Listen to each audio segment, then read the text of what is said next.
उम्मीद है कि आप सब कुशल होंगे। इस वीडियो में हम लोग त्रिभुज के बारे में सीखेंगे।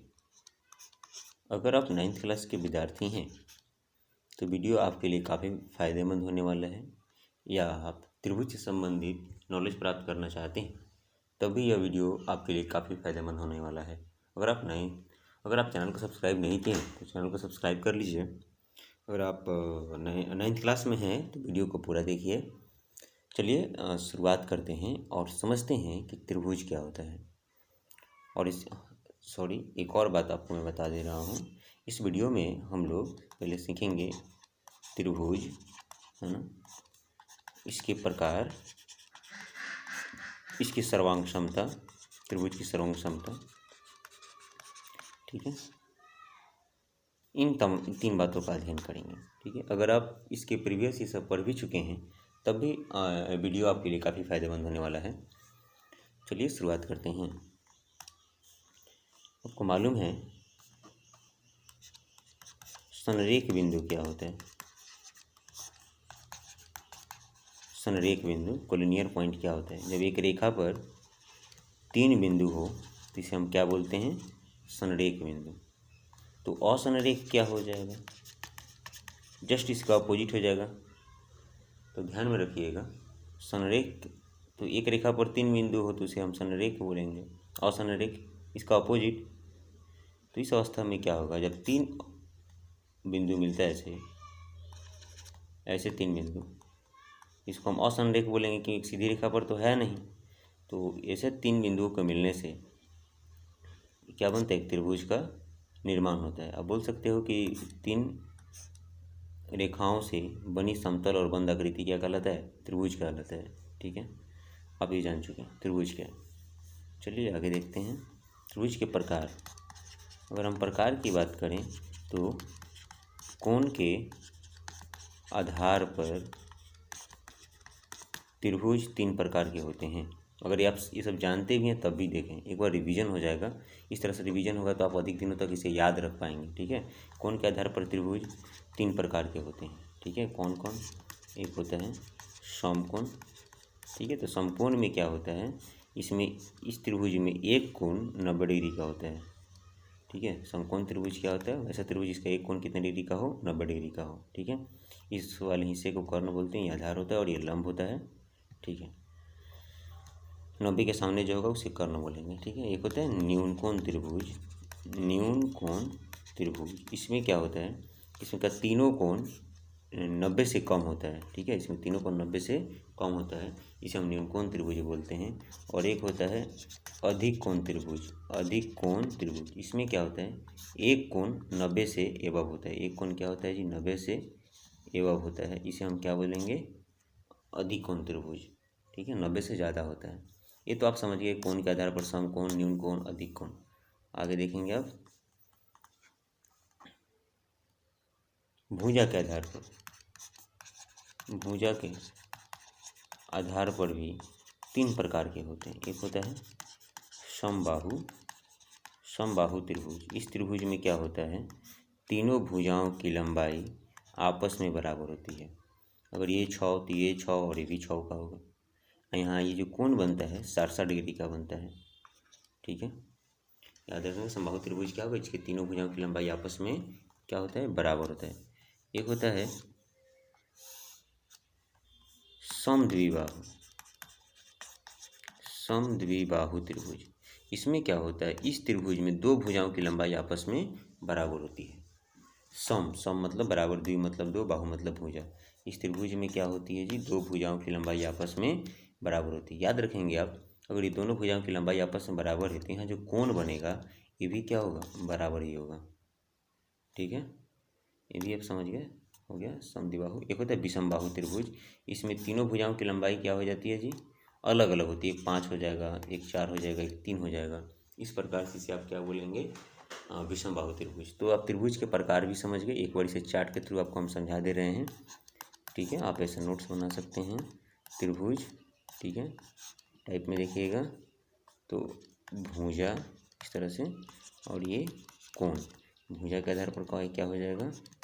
समबाहु, ठीक है, समद्विबाहु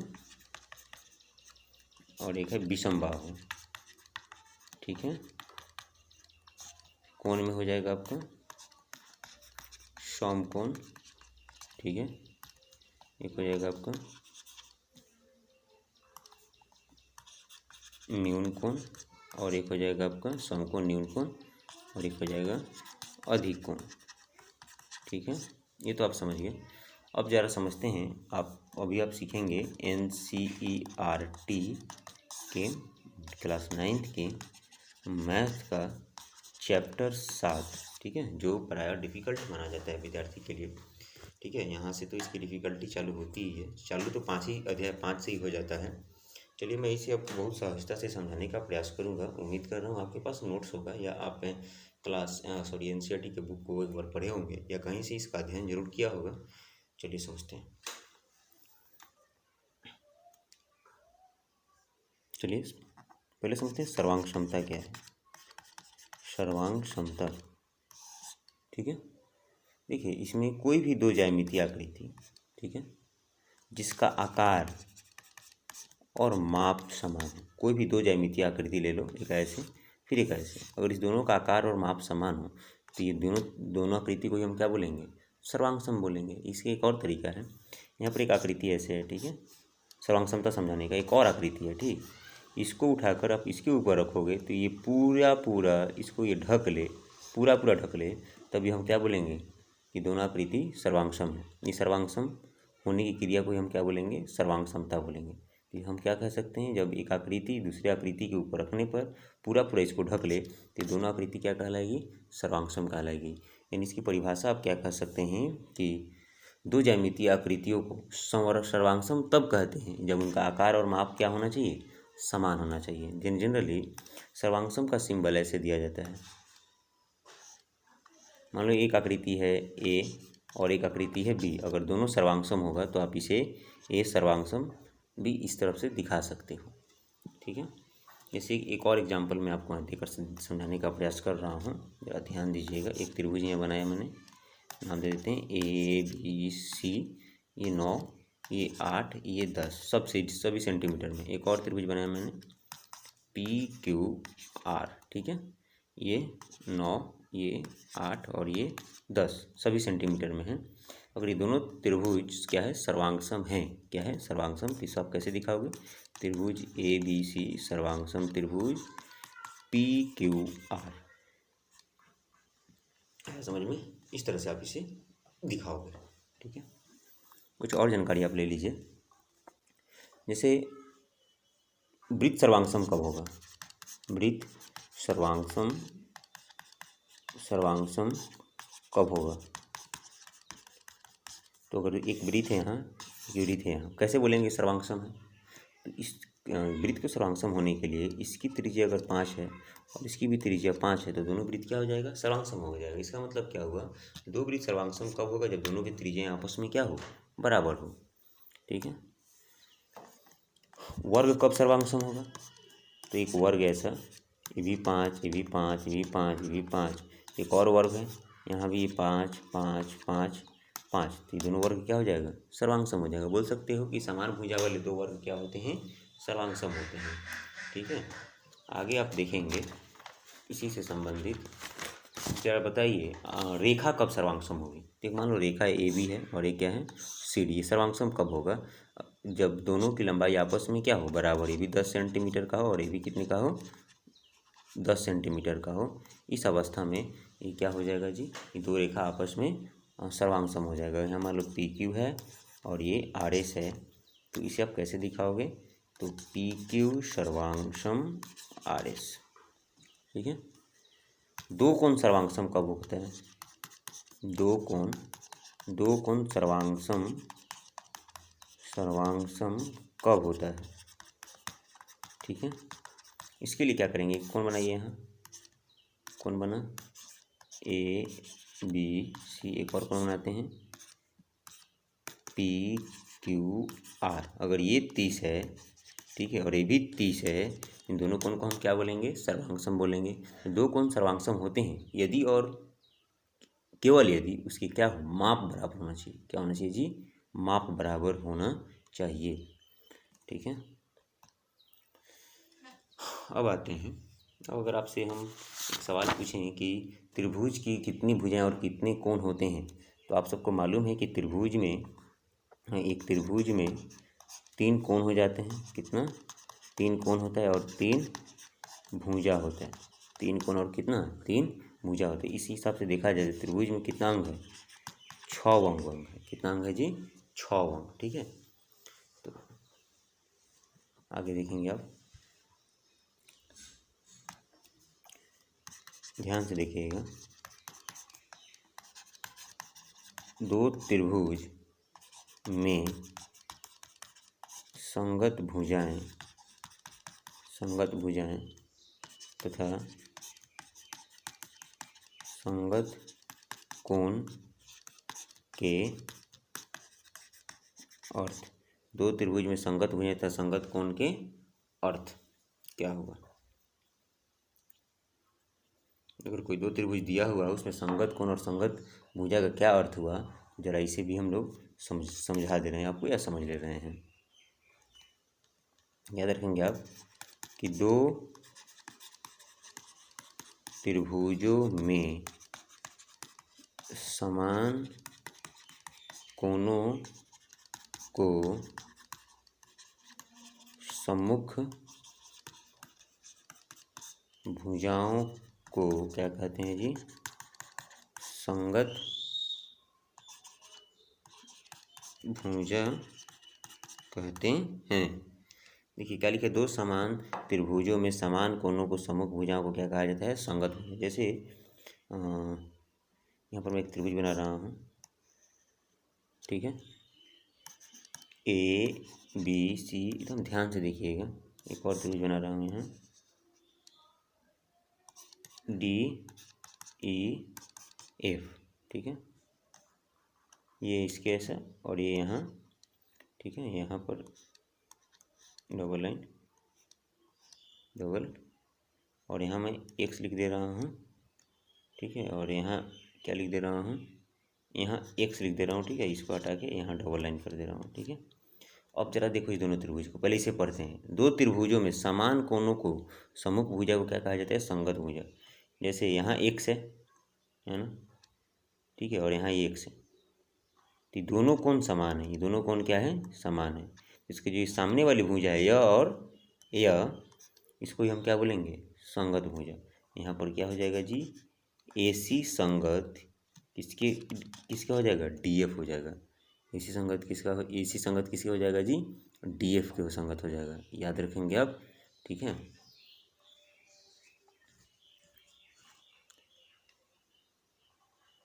ठीक है, चलिए, अच्छा से हम उम्मीद है कि आप भी समझ पाए होंगे, ठीक है। अब एक और बात देखते हैं, ये दोनों कोण समान है ना, तो यहाँ BC और EF क्या हो जाएगा? संगत भुजा हो जाएगा, क्योंकि ये दोनों कोण क्या है? समान है। तो समान कोणों को सम्मुख भुजा को क्या कहा जाता है? संगत भुजा। ये देखो, ये भी समान और ये भी समान है, तो ये BC और EF क्या हो जाएगा? संगत भुजा हो जाएगा। इसी प्रकार कोण में भी है, ठीक है। अगर ये भुजा बराबर होगा 5 5, ठीक है, ये अगर ये भुजा बराबर होगा तो इसके सामने वाले कोण को हम क्या बोलेंगे? संगत कोण बोलेंगे, ठीक है। इसका जस्ट अपोजिट है। अगर आप नोट्स में देखेंगे तो और आपको समझ में आएगा, ये कोण वाला, ठीक है। फिर से एक बार आप इसे समझ लीजिए, फिर से, जब उम्मीद है कि ये नहीं अगर समझ पाए होंगे तो फिर से एक बार देखिए क्या लिखा है। 2 त्रिभुजों में समान कोणों को सम्मुख भुजा और संगत भुजा कहते हैं, ठीक है। तो इसका मतलब देखो यहाँ क्या हुआ, ठीक है, कि अगर यह कोण और यह कोण दोनों इक्वल है तो इसके सामने वाली भुजा, यह और यह दोनों क्या कहलाएगा? संगत भुजा कहलाएगा, ठीक है। इतना आप समझ गए होंगे, ठीक है। आगे आप देखेंगे, मुझे तो जनरली त्रिभुज की सर्वांग क्षमता की बात करनी थी, तो देखो, ठीक है, त्रिभुज की सर्वांग क्षमता, ठीक है, सेम वही है कि अगर एक त्रिभुज है यहाँ, ठीक है, एक और त्रिभुज है, ये दोनों सर्वांग कब होगा कि इसको अगर इसके ऊपर रखते हैं तो दोनों एक दूसरे को क्या करें? अच्छा से ढक ले, या ठीक ठीक से ढक ले, तो इस अवस्था में हम क्या बोलेंगे कि दोनों त्रिभुज क्या है, सर्वांगसम है। क्या है, सर्वांगसम है। ठीक है, अब जरा देखना,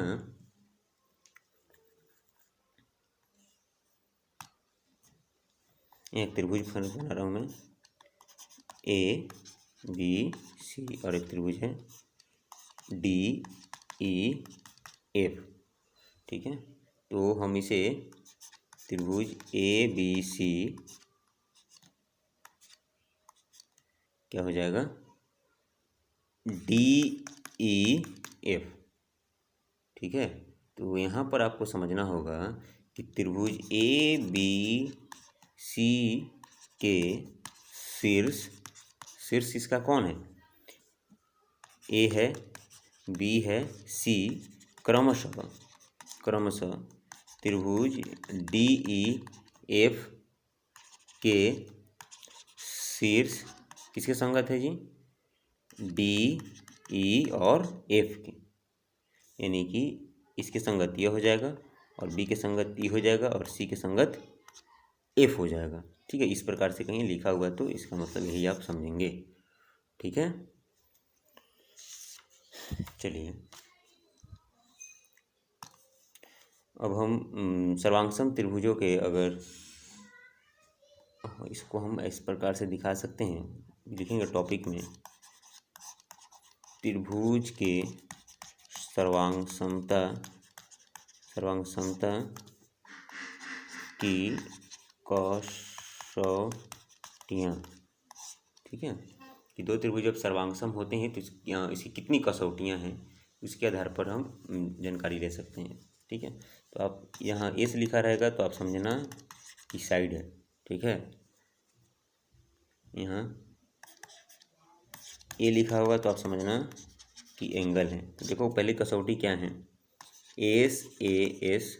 ठीक है, एक और कसौटी है क्या, ए एस ए। एक और कसौटी क्या है, ए एस, और है आपका S S S 5, R H S. 5 कसौटी है। कुछ लोग इसको सास याद कर लेता है, आशा याद कर लेता है, आस याद कर लेता है, ट्रिपल एस और आर एच एस, सास आशा आस, सास आशा आस, याद रखेंगे, सास आशा आस, ट्रिपल एस और आर एच एस। 5 कसौटी हैं। इसके आधार पर हम समझेंगे कि दो त्रिभुज सर्वांगसम कैसे होगा। तो पहले हम सास समझते हैं। क्या समझते हैं, सास। जरा देखना, एक त्रिभुज यहाँ है और एक त्रिभुज यहाँ है। ठीक है, यह सास का मतलब क्या है, इस त्रिभुज का दो भुजा और इसके अंतर्गत आने वाला कोण। ठीक है, इस त्रिभुज मान लो ए बी सी है, मैं आपको क्या समझा रहा हूँ, सास समझा रहा हूँ, सास। इस त्रिभुज ए बी सी में ए बी और बी सी दो भुजा, साइड का मतलब दो भुजा, और इसके अंतर्गत आने वाला कोण एक और त्रिभुज के दो भुजा और इसके अंतर्गत आने वाला कोण क्या हो, बराबर हो। मतलब इस त्रिभुज की दो भुजा एक कोण, इस त्रिभुज की दो भुजा और एक कोण क्या हो, बराबर हो। ये दोनों त्रिभुज क्या होंगे, सर्वांगसम होंगे। किससे, सास से, ए से एस से। समझ गए। चलिए उसी प्रकार दूसरा समझते हैं कि एक त्रिभुज फिर एक त्रिभुज, इस त्रिभुज का दो कोण, ठीक है, और इसके अंतर्गत आने वाले भुजा, फिर इस त्रिभुज के दो कोण और भुजा क्या हो, बराबर हो। तो दोनों त्रिभुज क्या होंगे, सर्वांगसम होंगे। समझ गए। अब एक और देखते हैं यहाँ, ये वाला ए एस। ठीक है, इसमें आपका क्या बताइएगा, एक त्रिभुज इस त्रिभुज का दो कोण, ठीक है, एक भुजा, आप ऐसे भी कह सकते हैं, कोई एक त्रिभुज है, इसका दो कोण एक भुजा और दूसरे त्रिभुज के दो कोण और एक भुजा के बराबर हो, तो दोनों त्रिभुज क्या कहेंगे, क्या कहलाएंगे, सर्वांगसम कहलाएंगे। ठीक है, आप ऐसे भी कह सकते हो, यदि एक त्रिभुज के दो कोण और एक भुजा दूसरे त्रिभुज के दो कोणों और संगत भुजा के बराबर हो, तो दोनों त्रिभुज क्या कहलाएंगे, सर्वांगसम कहलाएंगे। यहाँ पर संगत भी करेंगे तब भी सही है। ठीक है, आगे देखेंगे आप, ये तो बहुत सिंपल है कि triple S S S S. एक और यहाँ त्रिभुज दे रहे हैं, PQRABC। इस त्रिभुज का, इसको आप कैसे समझाएंगे कि इस त्रिभुज की तीनों भुजा, ठीक है, इस त्रिभुज की तीनों भुजा के क्या हो, बराबर हो। तो ऐसे इस अवस्था में दोनों त्रिभुज क्या होंगे, सर्वांगसम होंगे। और इसे हम कौन सा नियम कहते हैं, तो एस सर्वांगसमता नियम कहते हैं। एक और है जो बहुत इंपॉर्टेंट है, विद्यार्थी इसको नहीं समझ पाते हैं थोड़ा, राइट हाइपोटेनियस साइड इसे कहते हैं हम लोग, ठीक है। ज़रा देखना कि दो समकोण त्रिभुज ले रहे हैं यहाँ, इसको दे रहे हैं PQR। एक और त्रिभुज ले लेते हैं ABC, ठीक है। इसमें देखो, यदि दो समकोण त्रिभुजों में एक त्रिभुज का कर्ण और एक भुजा, यदि दो समकोण त्रिभुजों में एक त्रिभुज का कर्ण और एक भुजा दूसरे त्रिभुज के एक कर्ण और एक भुजा के क्या हो, बराबर हो, इस अवस्था में दोनों त्रिभुज क्या होंगे, सर्वांगसम होंगे। मतलब एक भुजा ये भी हो गया, ठीक है, एक भुजा ये और एक कर्ण बराबर हो, और ये तो कोण एंगल बराबर है ही। मतलब सीधे आप कह सकते हो कि अगर कोई दो समकोण त्रिभुज है, ठीक है, उसका कर्ण, एक का कर्ण दूसरे कर्ण के बराबर हो और एक भुजा दूसरे भुजा के बराबर, तो दोनों त्रिभुज क्या हो जाएंगे, सर्वांगसम हो जाएंगे। इस तरह से आप बोल सकते हो कि दो समकोण त्रिभुजों में एक त्रिभुज का कर्ण और एक भुजा क्रमशः दूसरे त्रिभुज के कर्ण और एक भुजा के क्या हो, बराबर हो, दोनों त्रिभुज क्या कहलाएंगे, सर्वांगसम कहलाएंगे, ठीक है। ये भी आप समझ गए। आगे आप देखेंगे एक बहुत इम्पोर्टेंट है, ज़रा समझ लीजिए, ठीक है।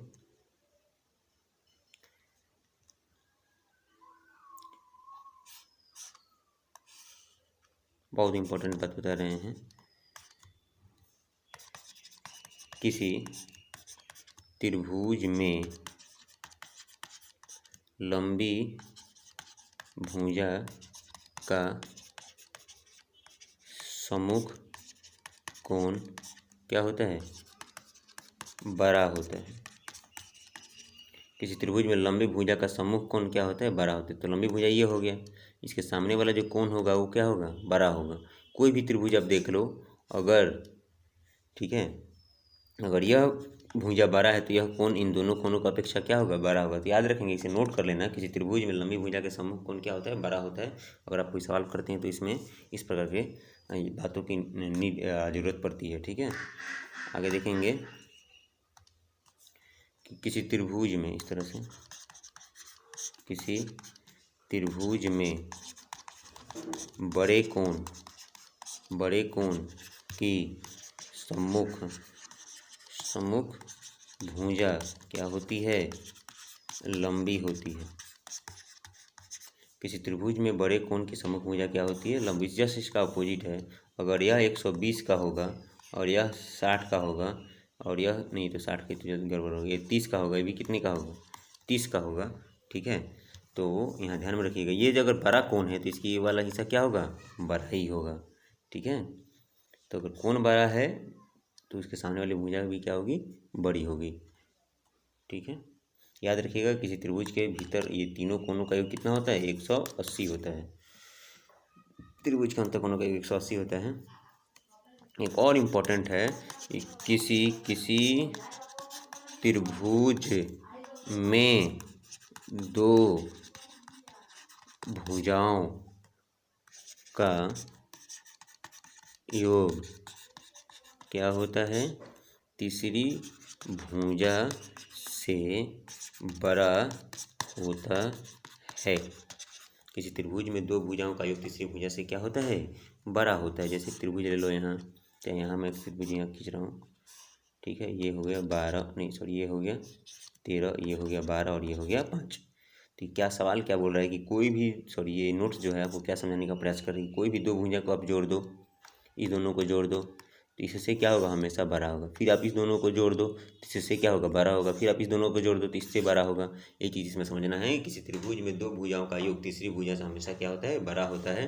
अगर आपके पास नोट्स है तो अच्छा है। हम लोग आगामी वीडियो में 7.1 का सलूशन समझेंगे। बहुत बहुत धन्यवाद वीडियो को पूरा देखने के लिए। Thank you.